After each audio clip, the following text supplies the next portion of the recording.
형제들아 내가 너희에게 전한 복음을 너희에게 알게 하노니 이는 너희가 받은 것이요 또 그 가운데 선 것이라.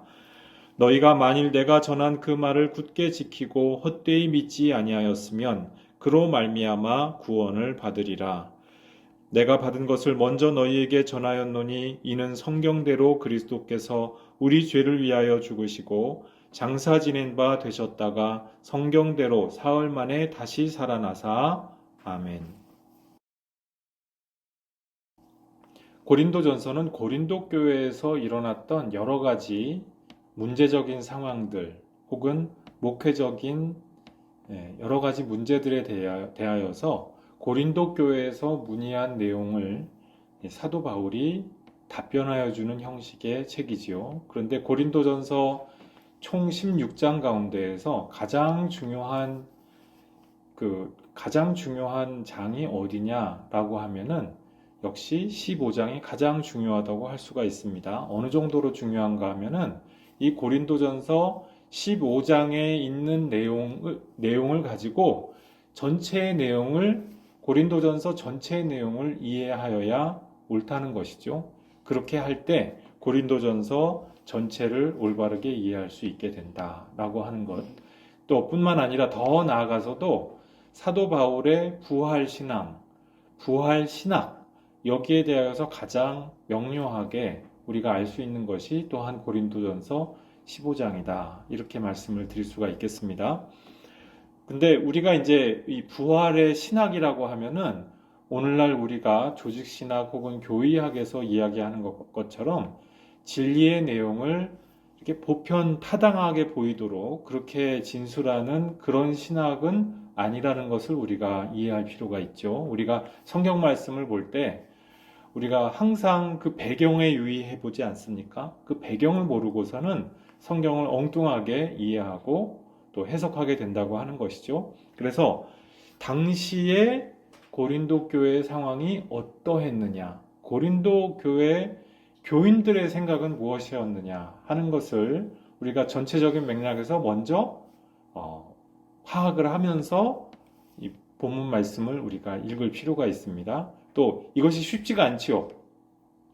우리가 성경만 가지고 그냥 이렇게 쭉 한번 읽을 때에는 이런 것을 얼른 깊이 딱 깨닫기가 쉽지 않습니다. 그래서 설교자가 필요한 것이고 성경 공부가 필요한 것이죠. 그래서 오늘 본문 말씀은 이제 사도 바울이 정말로 하고 싶었던 고린도 교회의 여러 가지 문제 중에서도 핵심 중에 핵심이다라고 생각되는 부분이기 때문에 이 하나의 장을 시작할 때 조금 평소랑 다른 모습을 볼 수가 있습니다. 첫 번째로요, 형제들아 하고 시작을 합니다. 그러니까 형제 자매라고 먼저 이렇게 부르고 시작을 한다는 말씀이죠. 우리가 교회에 오면은 형제님, 자매님 하는 것을 말을 합니다. 예전에 섬기던 교회에서 그 이제 형제님, 자매님 하니까 어떤 그 청년이 그러더라고요. 목사님, 형제님, 자매님 하니까 너무 어색해요. 우리 그러지 말고 그냥 불러요. 그러더라고요.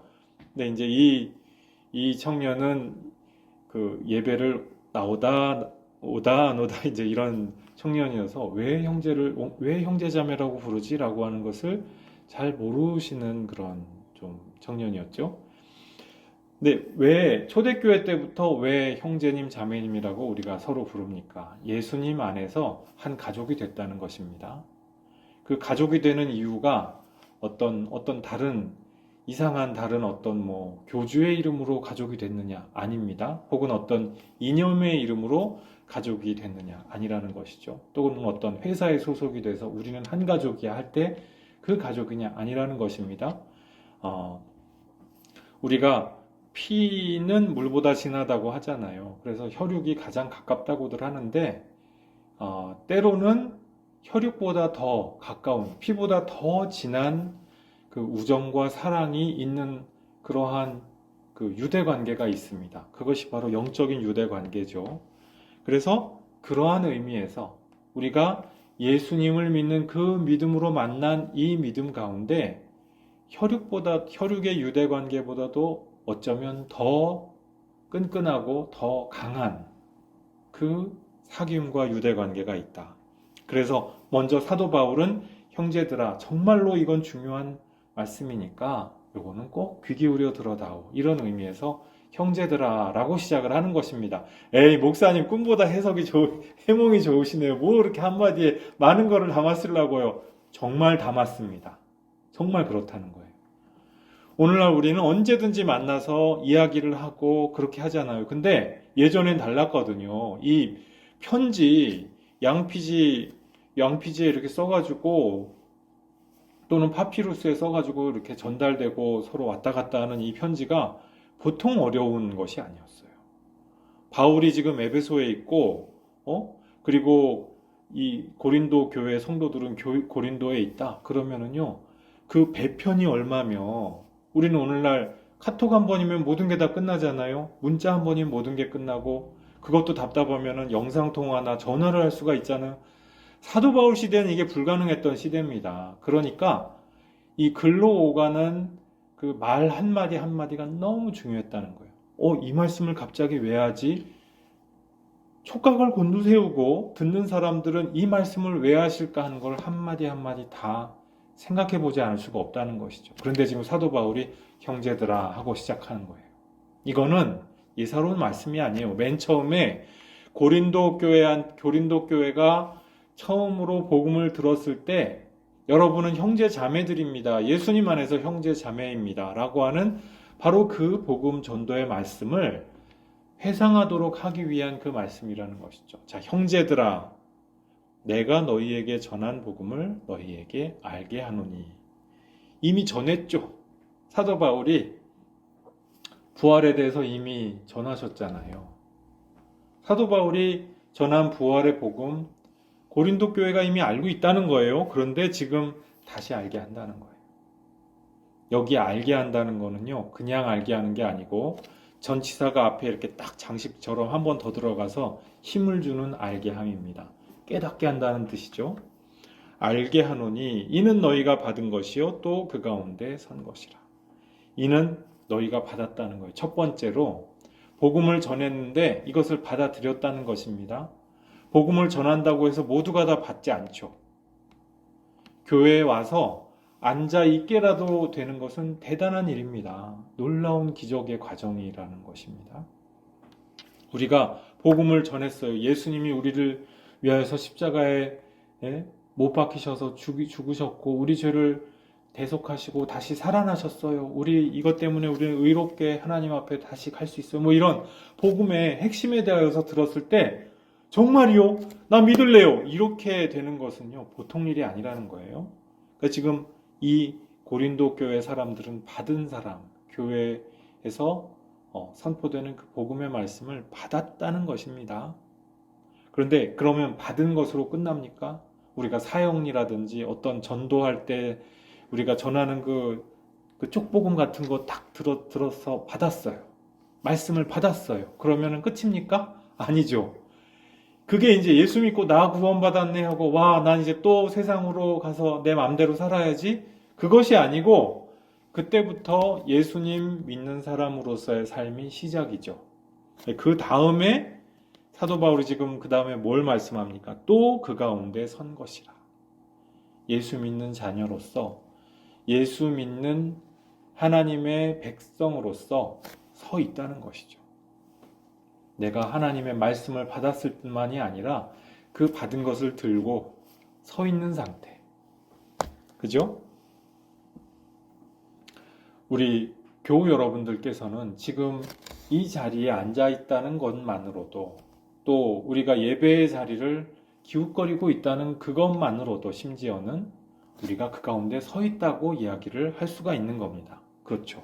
지금 고린도 교회의 상태는 복음을 받아서 서 있는 그 상태. 거기까지는 왔다는 것입니다.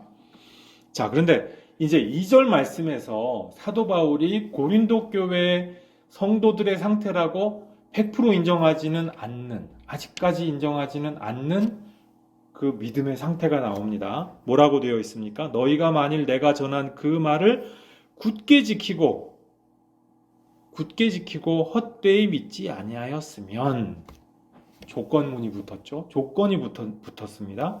원래 우리 믿음은 조건이 없는 거예요. 믿기만 하면 구원받는다 라는 거죠. 그런데 우리가 참으로 안타까운 것이 믿고 나서 그것을 받았어요. 또 그것을 받고 나서 내동댕이 치지 않고 하나님 말씀을 받은 다음에 그 가운데 서 있어요. 거기까지 했는데 서 있는데 내가 무엇을 들고 서 있는지 모르는 상태가 있을 수가 있습니다. 굳게 지키지 않는 상태. 말씀을 받기는 받았는데 헛되이 믿고 있는 상태. 내가 믿고 있다고 내 스스로는 착각하는데 실제로는 믿고 있는 것이 아닌 상태 있을 수가 있다는 거예요. 그래서 우리가 예배의 자리에 있다는 그것만으로 자동으로 구원이냐? 아니란 말씀이죠. 예수님 말씀을 믿고 처음에는 잘 받아야죠. 그 다음에 그것을 가지고 잘 서 있어야죠. 또 그 다음에 어떻게 한다고요? 그 다음에 굳게 지켜야 한다는 거예요. 우리 오늘 오전의 말씀 사랑하면 어떻게 한다고요? 먼저 지켜야 되잖아요. 사랑하는 이의 뜻을 지켜야죠. 그렇죠. 동일한 말씀입니다. 하나님의 말씀을 받았는데 이 말씀을 가지고 서 있을 뿐만이 아니라 사랑하는 마음으로 그것을 굳게 잘 간직하고 지켜야죠. 뿌리 내려야죠. 그렇게 함으로써 그것이 단지 말일 뿐인 것이 아니라 그 내용이 있는 믿음이 되어야죠. 내가 믿기는 믿는데 그 안이 텅텅 비어 있어. 껍데기뿐이야. 이 헛되게 믿는다라고 하는 것이 바로 그것이거든요. 이 껍데기처럼 텅텅 비어 있다는 뜻이에요. 내가 믿기는 믿어요. 주일마다 교회를 와요. 그런데 그 내용은 실제 내용은 뭐냐? 예수님이 그 가운데 있지 아니하고 복음의 본질이 그 가운데 없고 어떤 이상한 다른 걸로 그 믿음의 내용이 있다. 그러면 그거는 헛되게 믿는 믿음이라는 것입니다. 우리 믿음의 진짜 핵심이 무엇인지 우리가 우리 스스로를 돌아볼 필요가 있는 것이죠. 내가 교회에 나와 있는데 그것이 예수님 때문에 나오는 것이냐.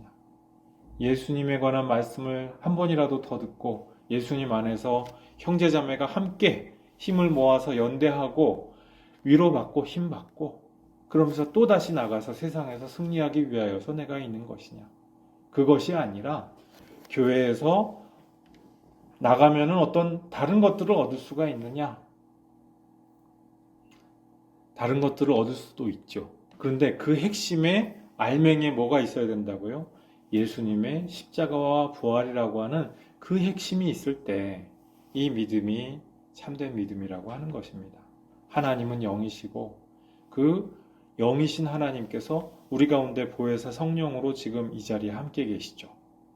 눈에 안 보이죠? 눈에 안 보이는데 보혜사 성령께서는 우리 가운데서 우리 속사람 가운데에서 우리로 하여금 깨닫게 하여 주시고 조명하여 주시죠. 그렇게 해서 우리가 이 하나님 말씀을 사랑함으로써 굳게 지킬 수 있는 힘을 주십니다. 용기를 주십니다. 그런데 이 성령 하나님은요, 이 세상의 영들하고 다르게 막 이렇게 강제하지 않으세요. 내가 간절하게 원하고 간절하게 사모할 때 내 욕망과 욕심이 아니라 예수님을 인격적으로 예수님의 십자가를 보면서 저 사건이 바로 내 죄 때문에 벌어지고 있는 일이로구나 하는 것을 마음 깊이 느끼고 그래서 그 말씀을 내가 품기 시작할 때 그 안에서 내가 그것을 굳게 지킬 수 있는 힘이 나는 것이거든요. 헛되게 믿는 사람들, 믿기는 믿는데 십자가에 달리시고 사흘 만에 부활하신 그 예수님이 아니라 약간 좀 그야말로 헛개비 같은 믿음을 갖고 있는 경우가 있어요. 이런 경우는 헛되죠. 부활의 실체에 대해서도 잘 이해를 못하죠. 우리가 모든 막 이렇게 똑똑한 조직신학자들이 대단히 똑똑하고 현명하고 지혜롭게 정리해 놓은 어떤 조직신학적인 내용을 우리가 믿어야 잘 믿느냐? 그것은 아닙니다. 가끔 보면은 그분들이 너무 좀 과하시다 싶을 때가 있어요. 그런데 우리가 헛개비 같은 신앙을 갖지 않는다는 건 뭐예요? 복음의 핵심에 있어서 예수님이 믿기를 원하시는 바로 그 내용을 우리가 믿는다는 것이죠. 예수님 아닌 다른 존재를 믿는다든지, 예수님의 부활로서 우리가 누리게 될 그 부활의 약속이 아닌 다른 어떤 형태의 완성을 논한다든지, 또 십자가를 지고 가는 그 구원이 아니라 내가 어떤 신비 체험이나 놀라운 현상을 경험했을 때 내가 구원이라고 생각하는 그 구원을 내가 구원이라고 생각하는지 완전히 내용이 다르거든요. 고린도 성도들의 문제이자 위기는 무엇이었습니까? 내가 지금 신비 체험을 함으로써 내가 지금 다 이뤘다라고 생각하는 이 착각이었습니다. 이 오해였습니다. 다른 종교는 그럴 수 있을는지도 몰라요. 다른 종교에 대해서는 얘기하지 않습니다. 그런데 우리 기독교 신앙은 그런 것이 아니라는 것입니다. 우리의 믿음은 무엇입니까? 예수님을 믿고 그 안에서 하나님을 믿는 그 믿음으로 우리가 미래 종말에 있을 그 미래의 완성을 기다리는 것이죠. 그리고 오늘날 십자가의 길을 걸어가는 거기에 우리의 구원이 있는 것이죠. 근데 고린도 교인들은 지금 오해를 하고 있어요. 내가 기도하다가 방언을 경험했다. 혹은 어떤 신비체험 경험해서 내가 하늘나라를 본 것 같다. 천사를 본 것 같다. 여러분 이런 경험 있으십니까? 우리 기도하다가 음성을 듣기도 하고 어떤 환상을 볼 수도 있고 경험이 있을 수가 있어요. 그 경험하는 게 이상한 것만은 아닙니다. 하나님께서 그런 일들을 경험하게 하실 수 있고 이것은 분명히 약속하신 바예요. 그러나 그것이 완성은 아니라는 것이죠. 우리가 지금까지 고린도 전서를 함께 천천히 상고해 오면서 계속 확인하는 내용이 있잖아요. 하나님께서 이 모든 신비로운 현상들이 있게 하실 수가 있어요. 그런데 그것은 완성입니까? 완성이 아니었잖아요. 보증이라고 할 뿐이죠. 구원의 보증. 아라본이라고 말씀드렸죠. 구원의 아라본, 보증에 지나지 않아요.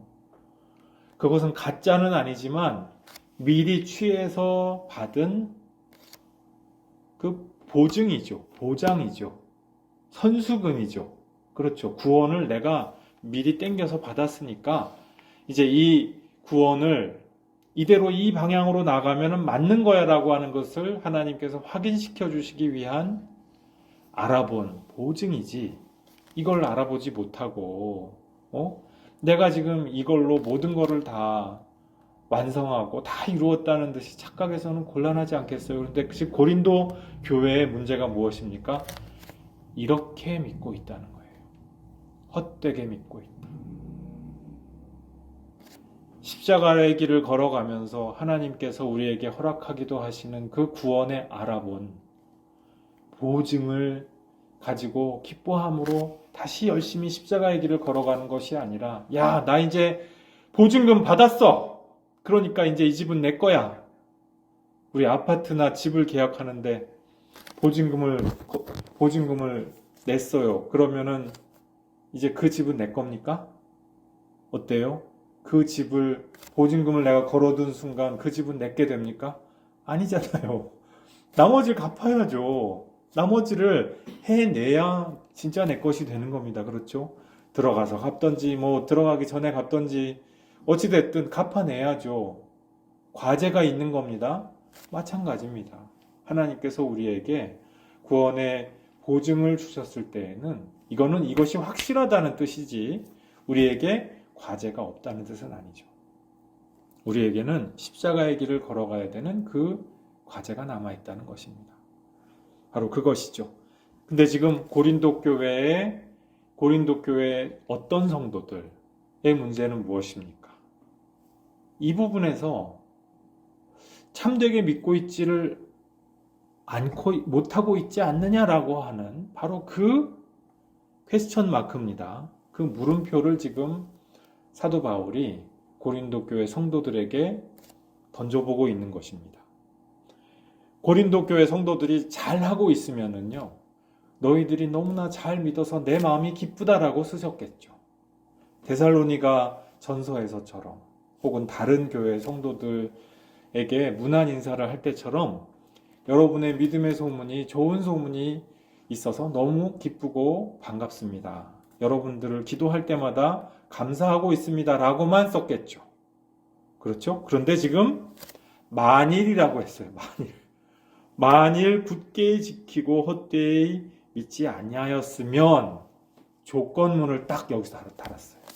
지금 조건이 달리는 상태가 되어버렸다는 것입니다. 고린도 성도들의 상태는. 만일에 헛되이 믿지 아니하면 그로 말미암아 구원을 받을 수가 있습니다. 이것은 확실한 거예요. 그런데 지금 고린도 교회의 위기는 무엇입니까? 고린도 교회 성도들의 위기는 이 무조건적인 하나님의 은혜를 여기에 조건이 붙게 만들어버리는 이상한 믿음의 상태로 가고 있다는 것입니다. 우리도 마찬가지죠. 이 믿음의 길은 분명해요. 확실해요. 이 믿음을 믿기만 하면 그 다음에는 하나님의 조건 없는 구원이 우리에게 선사됩니다. 우리에게 여러 가지 흑역사가 있고 여러 가지 어둠이 있고 잘못한 일들이 많고 아픈 기억들이 많고 그러면 난 구원받을 수가 없느냐? 아니에요. 예수님이 우리의 모든 흑역사를 다 짊어지고 가셨고 우리의 죄의 흔적들과 모든 것들을 다 십자가에서 도말하셨기 때문에 하나님 앞에 섰을 때 그 죄로 말미암아 우리의 마음은 평생 아플지라도 하나님 앞에서 그것 때문에 다시 추궁받지 않으리라. 이런 희망이 우리에게 있는 거예요. 그런데 지금 이 믿음 가운데에서 참되게 머물러 있지 못하고 헛되이 믿고 있다면 어떻다는 것입니까? 우리에게 주어진 이 확실한 구원이 되지 아니하고 그냥 헛된 믿음이 되어버리는 거예요. 우리가 믿는 이 믿음이 헛된 것이 아니라 우리의 이 사도적인 복음의 이 신앙을 믿는다고 자기들이 생각했던 그 믿음이 헛된 것이 된다. 그 말씀이죠. 여러분, 우리 믿음이 지금 헛됩니까? 참됩니까? 우리가 우리 자신을 돌아볼 필요가 있는 거예요. 우리의 믿음이 참된 것이냐 헛된 것이냐라고 하는 그 갈림길에서 확실한 것은 무엇이냐? 내 행위가 아닙니다. 사도들이 전해준 바로 그 믿음대로 내가 믿고 있느냐? 이것이 우리의 믿음의 참과 거짓을 가르는 시금석이 된다는 말씀이에요. 이것은 우리의 행위 이전에 있는 일이죠. 자, 그래서 지금 사도 바울이 그 믿음, 우리 믿음의 핵심 중에 핵심이 무엇인지 다시 한번 상기시켜주고 있어요. 그것이 우리 고린도전서 15장의 내용이라고 할 수가 있습니다. 자, 3절 말씀 보겠습니다. 내가 받은 것을 먼저 너희에게 전하였노니. 심지어는 사도 바울도 받았다고 했어요. 그렇죠. 누구에게 받았을까요? 인간적인 전달자를 먼저 생각하면 지금 사도 바울은 누구에게 이 복음의 그 메시지를 받았습니까? 사도들에게 받았죠. 그렇죠. 또 아나니아 초대교회로 바나바와 그 초대교회로 이 사도 바울을 인도해 간 그 아나니아와 같은 사람도 역시 이 사도 바울에게 최초의 복음을 알려주었을 분들 중에 하나였겠죠. 그러니까 사도들과 당시 초대교회 성도들이 공통적으로 믿고 있었고 알고 있었던 그 사도적인 복음, 그것을 지금 사도 바울도 받았다는 것입니다. 그것을 받은 그대로 먼저 전하였다. 자, 사도 바울이 말씀하는 그 사도적인 복음의 구체적인 내용이 무엇입니까? 우리가요, 이거 다 알고 있는 겁니다. 야, 이거 우리가 다 아는 거네? 에게 뭐 새로운 내용이 없네? 여러분, 우리가 이미 들어서 알고 있는 이 내용을 잘 믿는 것이 구원받는 믿음인 줄 꼭 믿으시기 부탁드립니다. 가끔 너무 안타까운 것이 신비 체험이 됐든 어떤 뭐 신기한 메시지가 됐든 뭐가 됐든 간에 그런 것을 가지고 이거 보통 교회에서 들어보지 못했던 말씀이라는 거예요. 그러면서 너무 들어보지 못했던 이 놀라운 구원의 말씀이다. 난 여지껏 이런 말씀을 들어보지 못했다 하면서 홀랑 그 이상한 대로 넘어가시는 분들이 있어요. 이상한 믿음이죠. 그 하나하나 다 얘기해 보면은 말이 안 되는 내용인데, 이것을 지금까지 우리가 알고 있었던 사도신경으로 우리가 암송하는 그 믿음이 진짜 믿음이거든요. 그런데 이런 얘기 들어보지 못했어 하고 넘어가시면 본인도 위험하고 교회도 위험하고 주변 사람들 다 위험하게 하는 거죠. 그러니까 우리가 잘 믿음의 내용을 생각해 볼 필요가 있습니다. 자, 그래서 사도 바울이 지금 고린도 교회에 전한 내용이 무엇입니까? 이는 성경대로 그리스도께서 우리 죄를 위하여 죽으셨다라고 하는 것입니다. 십자가 사건이 그냥 어느 한 젊은이의 비명 횡사 사건이 아니에요. 그렇죠? 어떤 그런 역사적으로 누군지 알 수도 없는 비명 횡사 사건을 우리가 지금 다루면서 왜 죽었느냐 이걸 얘기하는 것이 아니고요.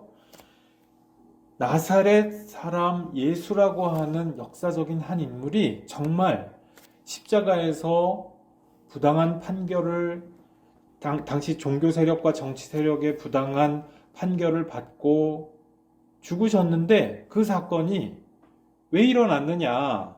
우리가 사복음서를 통해서 늘 우리가 묵상하고 생각하여 보게 되는 그 내용이잖아요. 바로 내 죄 때문에.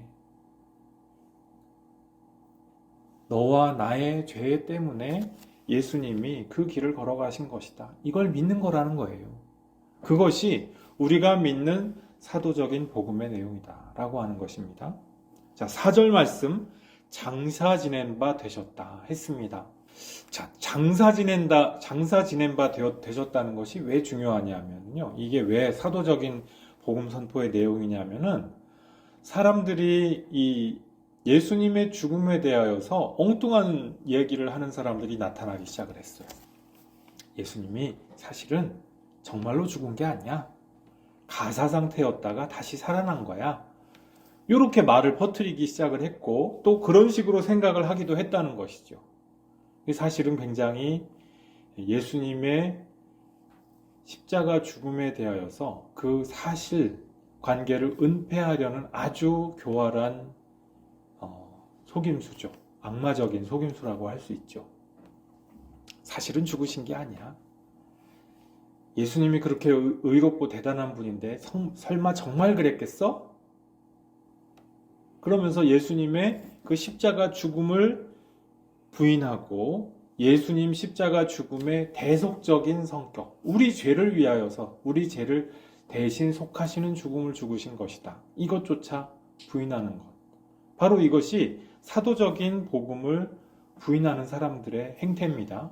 그리고 그러한 어떤 영적인 거짓말이라고 할 수 있죠. 이제 1세기 후반, 2세기 때쯤 되면은 영지주의라고 하는 이단도 나타나는데요. 이 사람들도 아주 굉장히 교활한 말들을 합니다. 굉장히 한때 지역에 따라서는 초대교회보다도 훨씬 더 수적으로 많았던 때가 있을 만큼 당시 소아시아에서 굉장히 유행했던 사조거든요. 영지주의가. 근데 영지주의에서 하는 얘기가 예수님이 십자가에서 안 죽었다는 거예요. 그렇게 보일 뿐이지. 예? 그렇게 보인다, 독해했을 뿐이다 해서 이것을 도케티스무스, 도세티즘이라고 얘기하거든요. 그러니까 가현설이라는 것이죠. 이 영지주의의 그 기본적인 생각 중에 하나가 도세티즘, 가현설이라는 거예요. 그러니까 예수님이 실제로 안 죽으셨다. 그런데 사도 베드로와 요한의 그 이야기를 우리가 알잖아요. 빈무덤을 봤거든요. 그리고 부활하신 그분을 봤거든요. 여인들의 그 증언을 봤잖아요. 여인들이 빈무덤을 보고 두려워서 떠났다고 그랬잖아요. 이것이 사도들이 남자 사도들과 여자 사도들이 보여주었던 그 역사적인 증언들이거든요. 이것을 뒤엎을 수 없지 않겠어요? 그러니까 분명하게 인간적인 죽음, 물리적인 죽음을 분명히 맞이하셨다라고 하는 것, 이것을 장사 지낸 바 되셨다, 이렇게 표현을 하고 있죠. 이것을 믿어야 예수님의 십자가 죽음이 우리의 대속적인 죽음이기도 하다라고 하는 것을 믿을 수가 있다는 거예요. 그걸 안 믿으면 예수님이 나랑 무슨 상관이 있어요? 그냥 기특한 청년의 누가 그런 표현을 했더라. 기특한 청년의 무슨 비명 행사. 그게 나랑 무슨 상관이 있습니까? 나는 소크라테스처럼 살고 싶지. 부처처럼 살고 싶지. 왜 하필 비명 행사해야 합니까? 나는 그렇게 살고 싶지 않은데 그 얘기가 아니라는 것이죠. 내 죽음이 그렇게 비극적인 죽음에 갚을 만큼 커다란 죄라는 것입니다. 이것을 하나님께서 우리 사람들에게 확증하시기 위하여서 십자가 죽음을 맞이하게 하시고 장사 지낸 바 되게 하셨다라고 하는 것이 바로 사도적인 선포의 내용이다 라는 그 말씀입니다. 자, 그 다음에 성경대로 사흘 만에 다시 살아나셨다. 이것이 우리가 들은 사도적인 선포의 내용이죠. 이 성경대로라고 하는 성경 사흘 만에 다시 살아난다는 말씀이 성경에 어디 있습니까? 우리 잘 생각해 보면 어딨지? 어딨지? 싶으실 겁니다. 정말 그래요. 성경에 사흘 만에 딱 다시 살아난다는 그 표현이 쉽지가 않아요. 요나의 뱃속에서 있다가 다시 살아나셨다. 그게 있고요.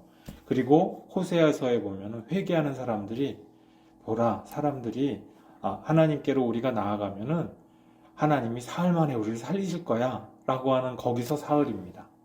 근데 그것만이 아니고요. 이제 성경 전체의 맥락을 보면 이 사흘이라고 하는 것은 하나님께서 무언가를 하실 수 있는 시간입니다. 하나님께서 무언가를 커다란 일을 행하실 때 이 사흘이라고 하는 표현을 사용을 해요. 그러니까 이것이 물리적으로 정확하게 사흘이냐 사흘이 아니냐, 이것은 어쩌면은 생각보다 중요하지 않을지도 몰라요. 우리 복음서에 보면은 사흘 안식 후 첫째 날에 이렇게 기록되어 있는 날도 있고요. 또는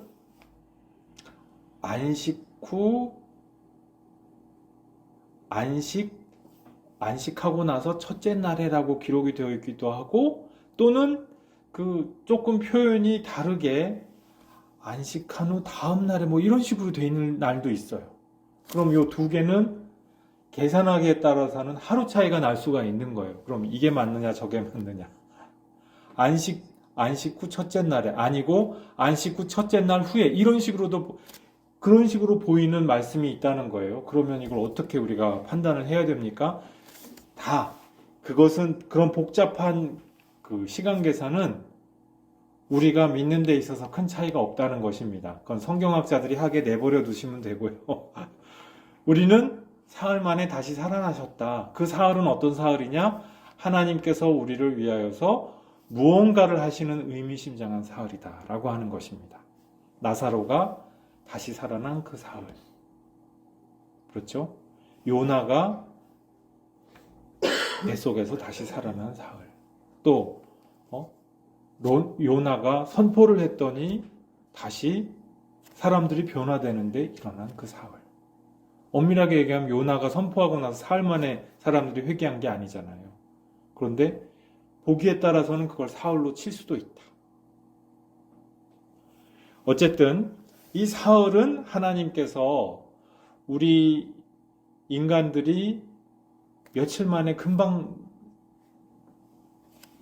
흘러간다고 생각되는 그 날짜 동안에 뭔가 엄청난 일을 행하시는 그 시간인데, 예수님이 바로 그렇죠.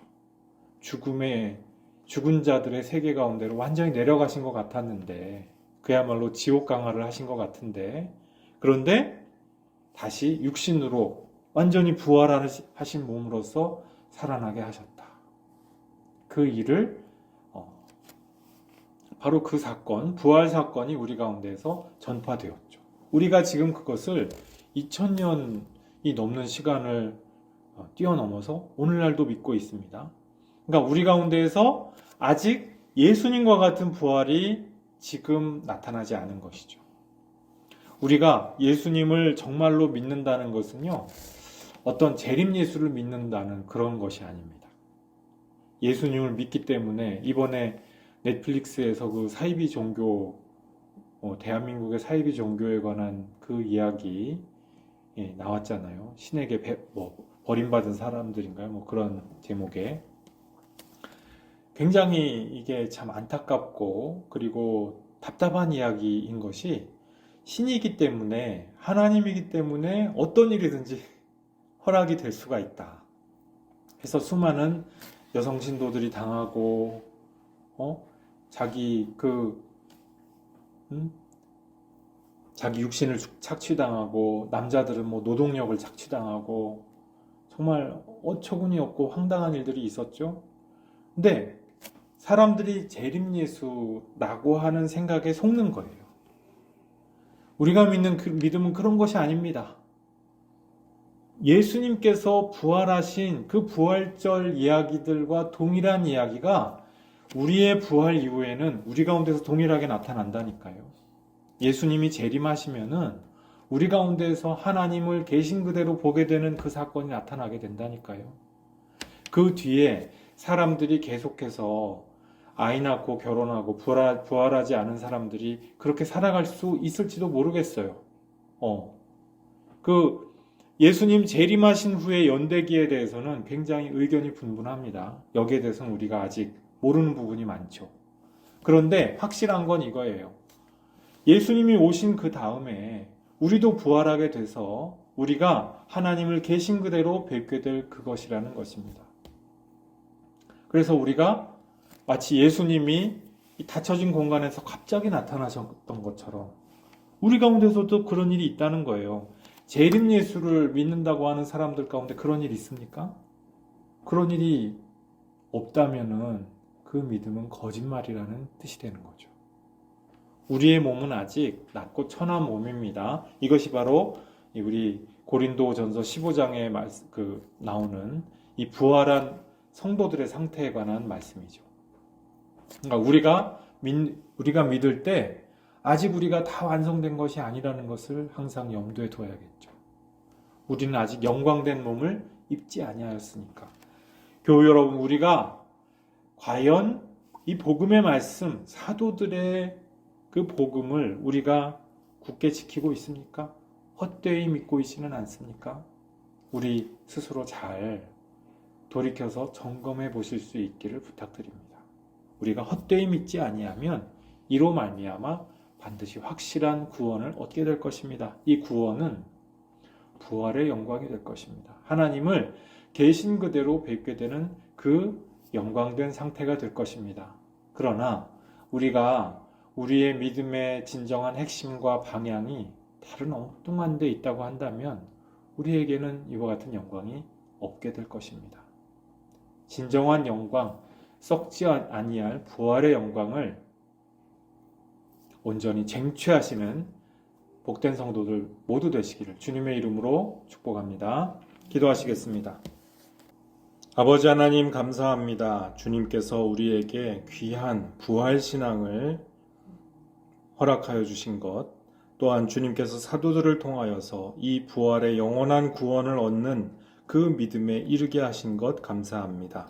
아버지 하나님, 우리가 믿음 안에서 주 안에 온 교회들, 천상교회와 세계교회와 함께 주님 형제자매가 될 수 있도록 은혜 베풀어 주신 것 감사합니다. 주님의 이 사도적 복음의 말씀을 받을 뿐만 아니라 거기에 서 있게 하시고 또한 굳게 지키는 데까지 나아갈 수 있는 믿음의 기회 허락하여 주신 것 감사합니다. 우리가 이 사도적인 복음의 말씀 굳게 사랑함으로 지킴으로 말미암아 헛되이 믿지 아니함으로 말미암아 주님께서 약속하신 그 확실한 구원으로 나아가게 될 수 있도록 인도하여 주시옵소서. 이 세상에 수많은 헛된 믿음의 표어들과 또한 믿음의 이야기들, 소문들이 있습니다.